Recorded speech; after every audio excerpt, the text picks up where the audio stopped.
Oh, Mahde. Salah. Kamu yang lupa. Bapak kok di video Pak? Siapa nama di video Pak? Aku anak Nabi Ibrahim lahir dan dibesarkan di Padang Aram, daerah Irak, dan termasuk dalam wilayah kerajaan Babilonia. Pada masa itu, bangsa Babilonia menyembah banyak dewa. Ayah Ibrahim bernama Azar, seorang pembuat patung berhala. Patung-patung itu juga dijual kepada penduduk sekitar untuk menjadi sembahan mereka. Allah memberi Ibrahim pikiran yang cerdas dan kritis serta keberanian yang besar. Dia mengilhamkan pemahaman kepada Ibrahim bahwa menyembah patung-patung itu adalah kesesatan yang nyata. Ibrahim bertanya dalam hati, Ayah, mengapa ayah menjadikan patung-patung itu sebagai Tuhan? Bukankah ayah yang membuatnya? Bukankah patung-patung itu tidak bisa mendengar doa-doa kita? Dia berpikir keras, siapakah sebenarnya Tuhan yang pantas dipuja, dimintai pertolongan dan perlindungan? Allah membimbing Ibrahim untuk memahami Tuhan yang sebenarnya. Mula-mula, Allah memperlihatkan langit yang penuh bintang bercahaya di malam yang gelap. Ibrahim berkata, Sungguh indah, inilah Tuhanku. ketika pagi tiba, langit menjadi terang. Bintang-bintang itu pun menghilang. Oh, bintangnya hilang. Aku tidak suka Tuhan yang menghilang. Itu bukan Tuhan. Pada malam yang lain, Ibrahim melihat bulan terbit sangat menawan. Wah, sungguh indah. Ini dia Tuhanku. Ketika pagi tiba, bulan itu tenggelam. Ternyata yang ini juga tenggelam. Ini juga bukan Tuhan. Oh, manakah Tuhan yang sebenarnya? Kalau Dia tidak memberi petunjuk kepadaku, pasti aku juga sesat seperti kaumku. Di kesempatan lain, Ibrahim melihat matahari terbit. Sinarnya terang memukau. Ini dia Tuhanku. Dia yang paling besar. Tetapi di senja hari, matahari akhirnya tenggelam. Taulah dia, matahari pun bukan Tuhan. Wahai kaumku, aku tidak mau menyembah Tuhan-Tuhanmu itu. Aku ingin mengabdikan diriku pada pencipta semua ini. Dia berusaha membuka pikiran kaumnya atas kesesatan mereka selama ini. Paman, patung-patung apa ini? Mengapa semua menyembahnya? Dari dulu, leluhur kita menyembah Tuhan-Tuhan ini. Iya benar, bapak-bapak kita pun menyembah semua ini. Kalau begitu, kalian dan bapak-bapak kalian salah besar. Hah? Kamu ini ngomong sungguh-sungguh atau bercanda? Sebenarnya, Tuhan kita adalah pencipta langit dan bumi. Dasar anak muda ngelantur. Ibrahim bersumpah dalam hati akan menghancurkan patung-patung berhala itu untuk membuktikan kesalahan mereka. Suatu hari ada perayaan keagamaan kaum Ibrahim. Setelah memberi sesaji kepada berhala, mereka pergi semuanya keluar kota. Ibrahim tidak mau ikut rombongan itu. Ketika semua sudah berangkat agak lama, diam-diam Ibrahim menuju tempat pemujaan berhala yang berisi banyak patung. Dia melihat makanan sesaji untuk berhala-berhala itu masih utuh di hadapan tiap patung-patung itu. Mengapa kamu tidak makan? Mengapa kamu tidak menjawab? Ibrahim bertanya, lalu memukul patung dengan tangannya. Tentu saja, patung-patung itu tetap diam. Ibrahim mengambil kapak, lalu menghancurkan patung-patung itu. Dia hanya menyisakan sebuah patung yang paling besar dan mengalungkan kapaknya pada lehernya.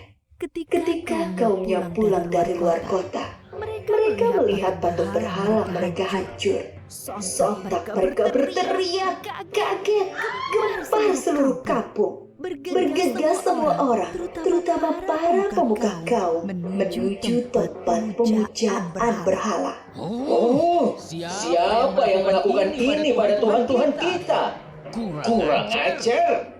Kami dengar ada anak muda yang membenci Tuhan-Tuhan kita. Ibrahim namanya. Bawa ke sini anak itu.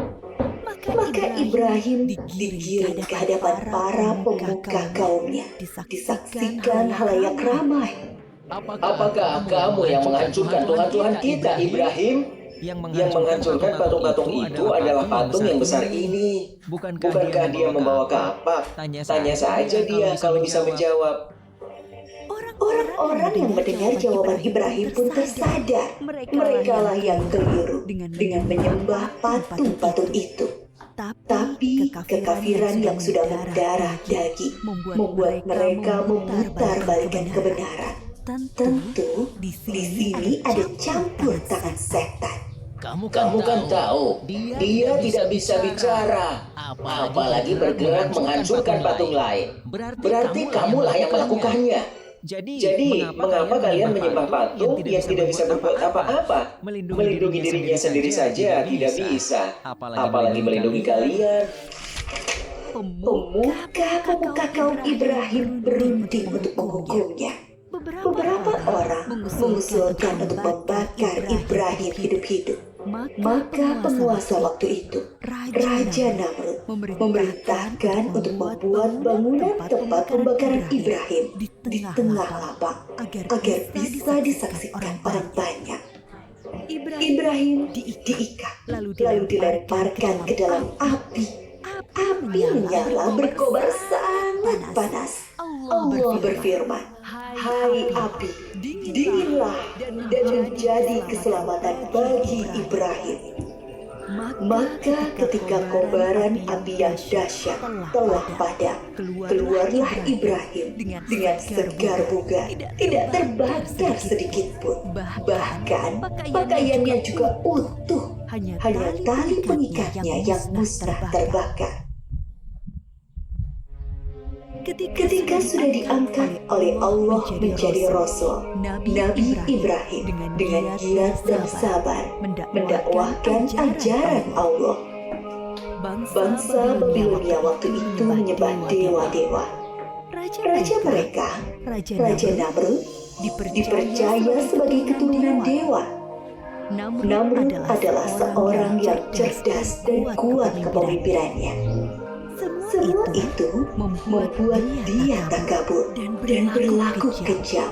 Dia menganggap dirinya sebagai Tuhan yang harus disembah. Mendengar dakwah Nabi Ibrahim, Raja Namrud mengundang beliau ke istana.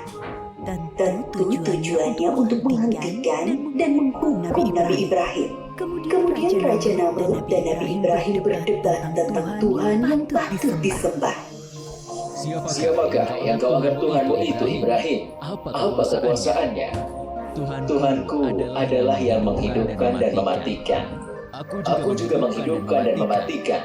Aku menjatuhkan hukuman pada orang-orang dan aku berkuasa untuk mengampuni dan membiarkan mereka hidup.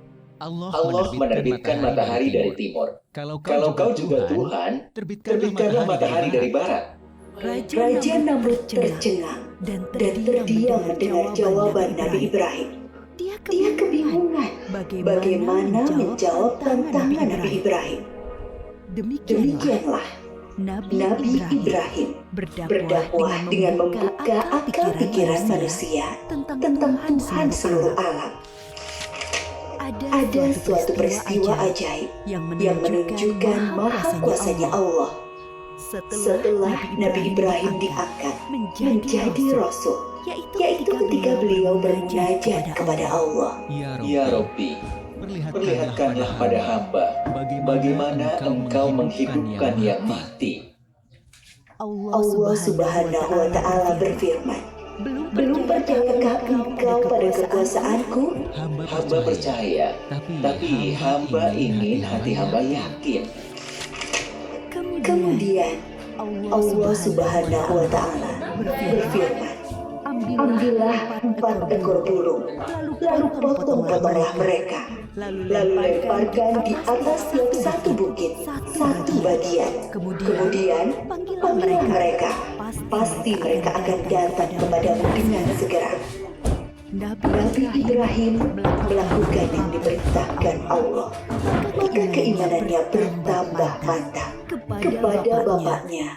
Nabi Ibrahim tidak putus asa mengajak meninggalkan penyembahan berhala. Wahai ayahku, mengapa ayah menyembah sesuatu yang tidak bisa mendengar dan melihat, serta tidak dapat berbuat apa-apa untuk menolongmu?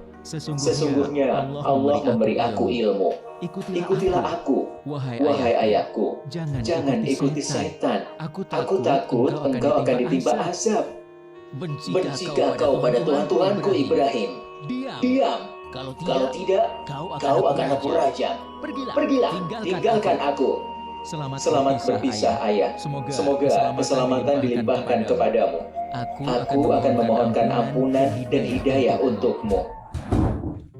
Nabi Ibrahim terus memohonkan ampunan Allah untuk Azar, sampai kemudian jelas baginya bahwa Azar tidak mau beriman dan terus memusuhi Allah. Allah melarang memohonkan ampunan bagi orang-orang kafir. Setelah terbukti tidak ada yang beriman di antara kaumnya selain Lut, keponakan beliau dan sanak sepupu beliau yang menjadi istri beliau, Nabi Ibrahim hijrah meninggalkan kampung halamannya di Irak. Atas perintah Allah, beliau menuju Palestina atau Syam bersama istri dan keluarga Lut. Di Palestina, Nabi Ibrahim terus berdakwah kepada penduduk setempat. Sambutan penduduk Palestina terhadap dakwah beliau kurang bagus. Akhirnya muncul paceklik dan wabah penyakit di sana. Atas perintah Allah, Nabi Ibrahim dan Nabi Lut berpisah. Nabi Lut dan keluarganya menuju Sadum di Syam. Sedangkan Nabi Ibrahim bersama dengan Bunda Sarah menuju Mesir. Saat itu Mesir diperintah oleh sang raja yang zalim, yang menyukai wanita-wanita cantik untuk dijadikan selir-selirnya. Tidak peduli wanita itu bersuami atau tidak. Bila wanita itu bersuami, maka suaminya akan dibunuh. Raja Mesir bermaksud buruk pada Bunda Sarah yang cantik. Maka Nabi Ibrahim berbohong bahwa beliau adalah saudara Sarah, supaya tidak dibunuh oleh raja. Allah menghalangi niat jahat sang raja. Raja mengembalikan Bunda Sarah kepada Nabi Ibrahim dan memberi hadiah seorang pelayan untuk Bunda Sarah. Pelayan istana itu seorang kulit hitam yang santun dan bernama Hajar. Nabi Ibrahim tinggal beberapa lama di Mesir. Dimanapun, Nabi Ibrahim selalu mendakwahkan pengabdian kepada Allah Subhanahu wa Ta'ala. Tetapi bumi Mesir ternyata juga bukan tempat yang baik untuk perkembangan dakwah.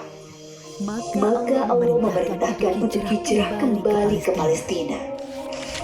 Sekian puluh tahun berkeluarga, Nabi Ibrahim belum dikaruniai anak, meskipun tak henti-henti beliau berdoa, memohon keturunan.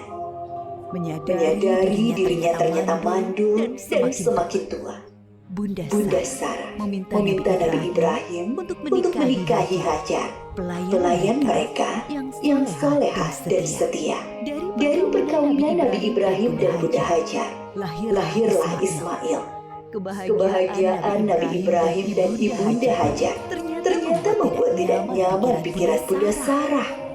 Teringat akan dirinya yang mandul, membuat pilu hati beliau.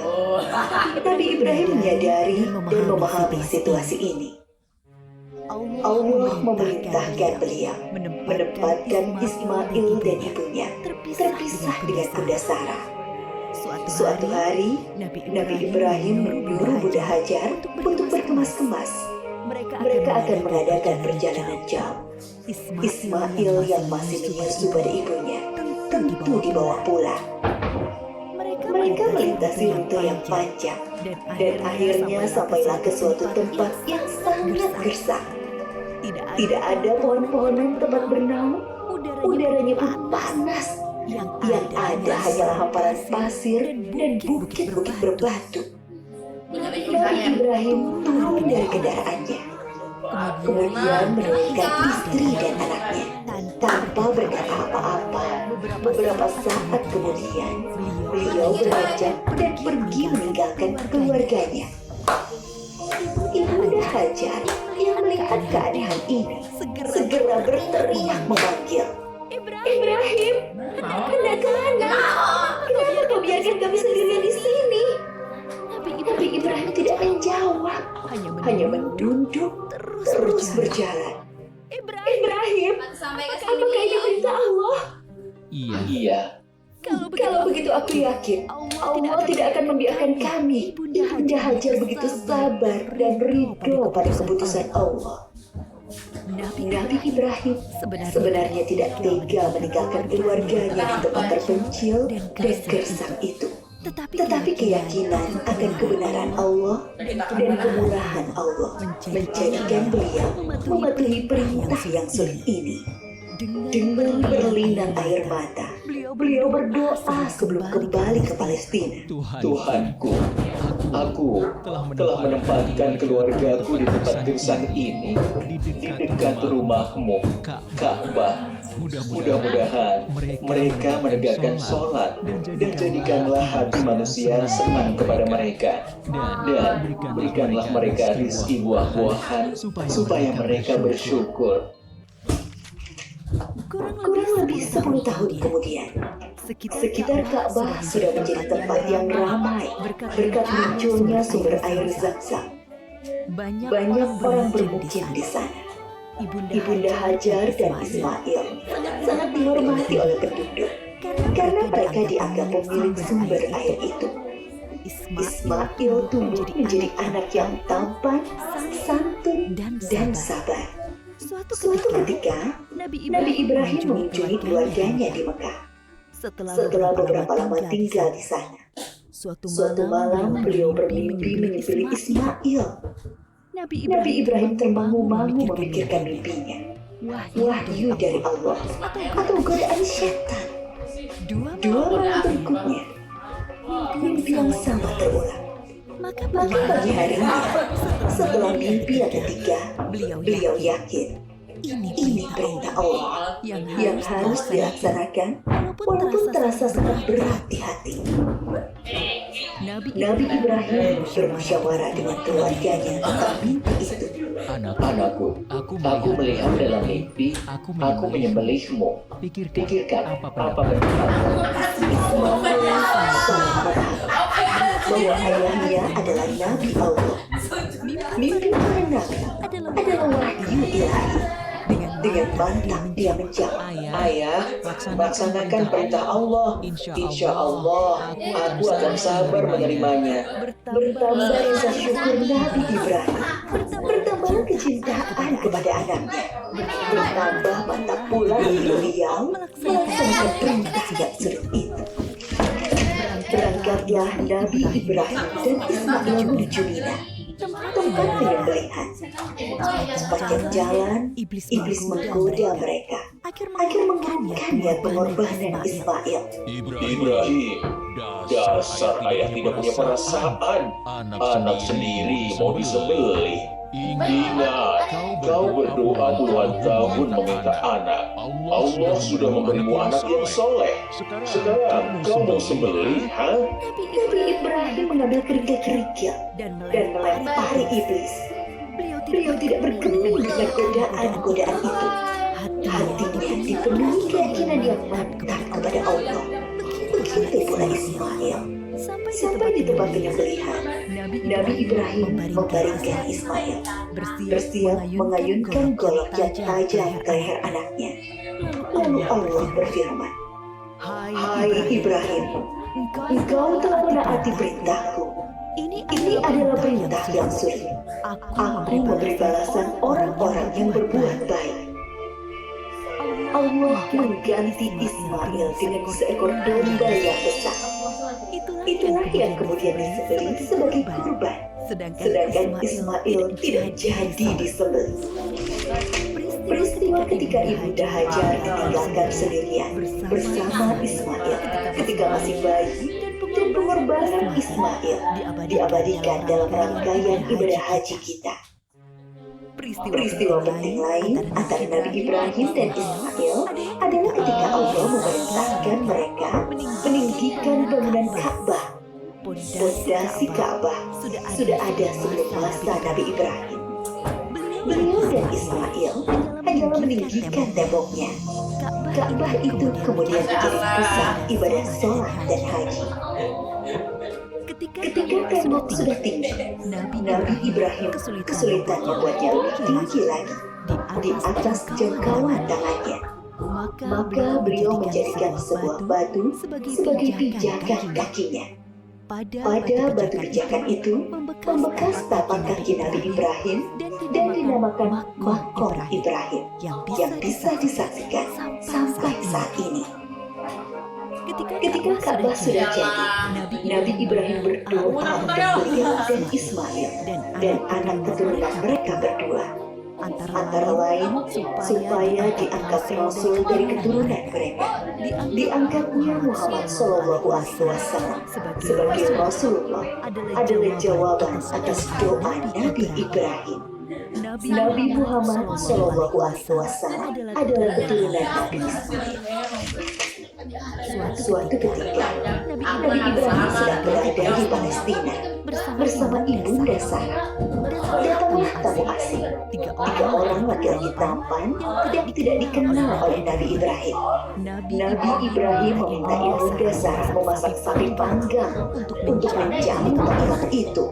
Nabi Ibrahim memang sangat menghormati tamu.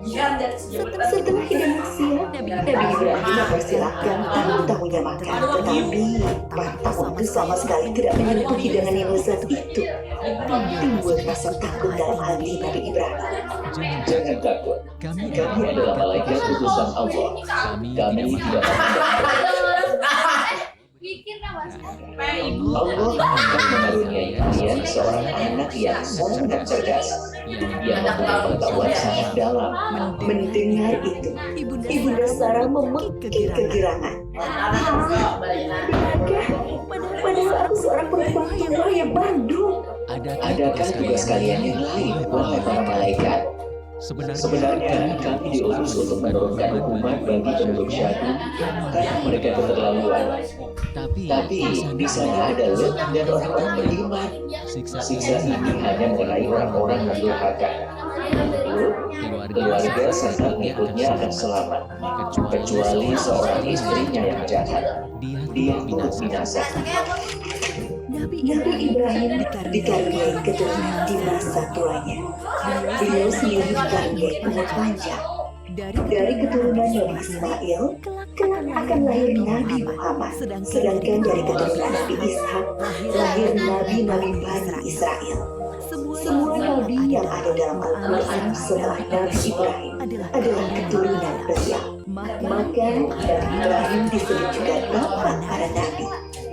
Nabi Ibrahim disebut juga sebagai bapak tauhid yang pertama mengajarkan bahwa Allah adalah Tuhan semesta alam.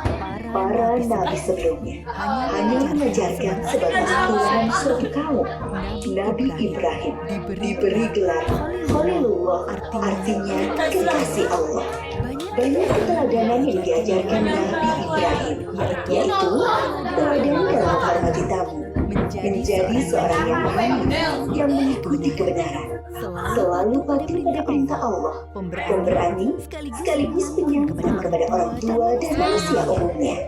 Banyak kemiripan ajaran Nabi Ibrahim dengan Islam. Dari peristiwa Isra Mi'raj, Nabi Muhammad bercerita bahwa sosok Nabi yang mirip beliau adalah Nabi Ibrahim. Assalamualaikum.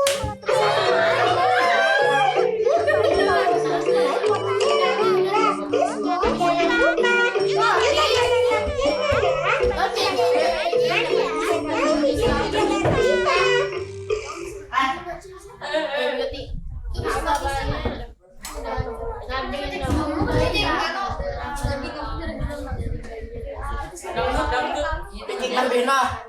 Pak, itu Lebih keras, Pak.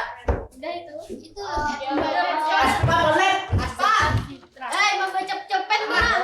Tengah. Pinjam Aspa. Lebih noh.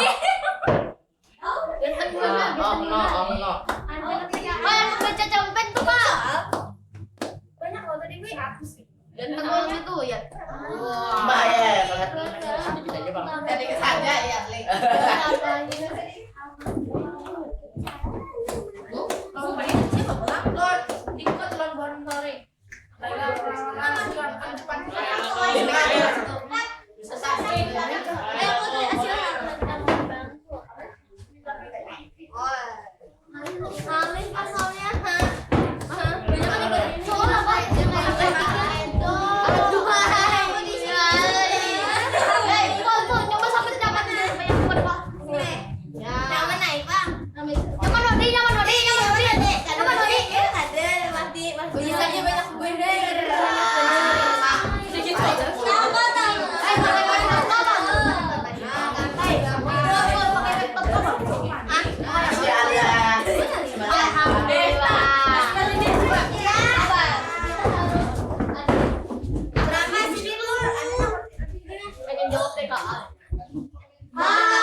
Bangku masih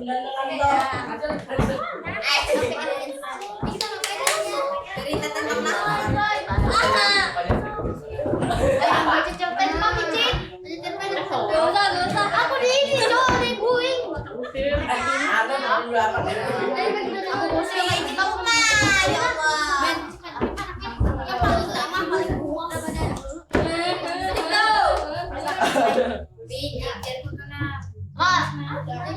Do yang baca cepet do. Apa ini?